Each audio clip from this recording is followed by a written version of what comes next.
حضرت عمر فاروق رضی اللہ تعالی عنہ کی سیرت۔ اسلامی تاریخ میں کچھ شخصیات ایسے ہیں جن کی زندگی ایک مکمل نصاب کی حیثیت رکھتی ہے۔ ایسی ہی ایک عظیم ہستی امیر المؤمنین حضرت عمر فاروق رضی اللہ عنہ کی ہے۔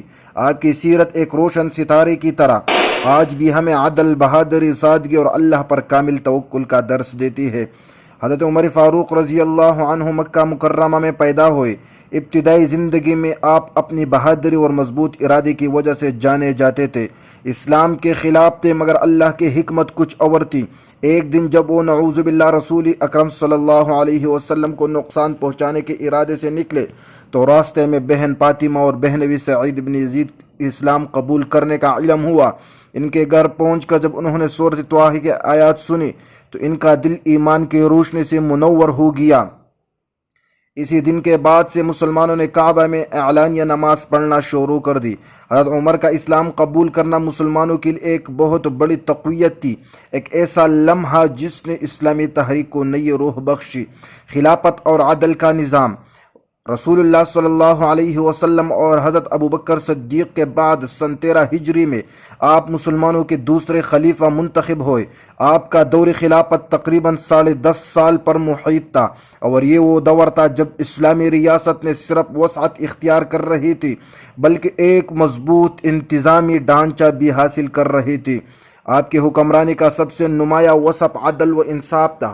آپ نے کبھی کسی پر ظلم نہیں ہونے دیا، چاہے وہ کتنا ہی غریب کیوں نہ ہو یا کتنا ہی طاقتور۔ آپ خود راتوں کو گشت کرتے تھے تاکہ اپنی رعایا کی حالت کا جائزہ لے سکے اور کوئی بھوکا یا محروم نہ رہ جائے۔ مشہور ہے کہ ایک بار ایک غریب عورت کے بھوکے بچے کو دیکھ کر آپ نے فوراً بیت المال سے سامان لایا اور اپنے ہاتھوں سے پکا کر انہیں کھلایا۔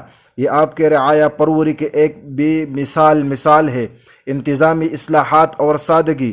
حضرت عمر رضی اللہ عنہ نے اسلامی ریاست کو ایک منظم شکل دی۔ انہوں نے بیت المال، مالیاتی نظام، محکمہ قضاء، عدالتی نظام اور فوجی چاؤنیاں قائم کیے۔ آپ نے نئے شہر آباد کیے، نہریں کھدوائے اور سڑکیں بنوائے تاکہ عوام کو سہولتیں میسر آ سکے۔ آپ کے دور میں شام، مصر، عراق اور ایران کے بڑے حصے اسلامی ریاست میں شامل ہوئے۔ ایک خلیفہ ہونے کے باوجود آپ کی زندگی انتہائی سادہ تھی۔ آپ کا لباس سادہ، کھانا معمولی اور رہائش بھی عام سے تھی۔ آپ بیت المال سے صرف اتنا ہی لیتے تھے جو ضروریات پوری کرنے کے لیے کافی ہو۔ آپ کا یہ قول مشہور ہے، اگر فرات کے کنارے ایک بکری بھی بھوک سے مر گئی تو عمر سے اس کے بارے میں پوچھا جائے گا۔ یہ جملہ آپ کے خوف خدا اور ذمہ داری کے احساس کو ظاہر کرتا ہے۔ علم سے محبت اور شہادت۔ آپ علم اور علماء کی قدر کرتے تھے۔ آپ نے قرآن پاک کو جمع کرنے اور اس کی اشاعت میں اہم کردار ادا کیا۔ آپ نے مختلف علاقوں میں قاضیوں اور معلمین کو بھیجا تاکہ اسلامی تعلیمات عام ہو اور شرعی قوانین کا نفاذ ہو۔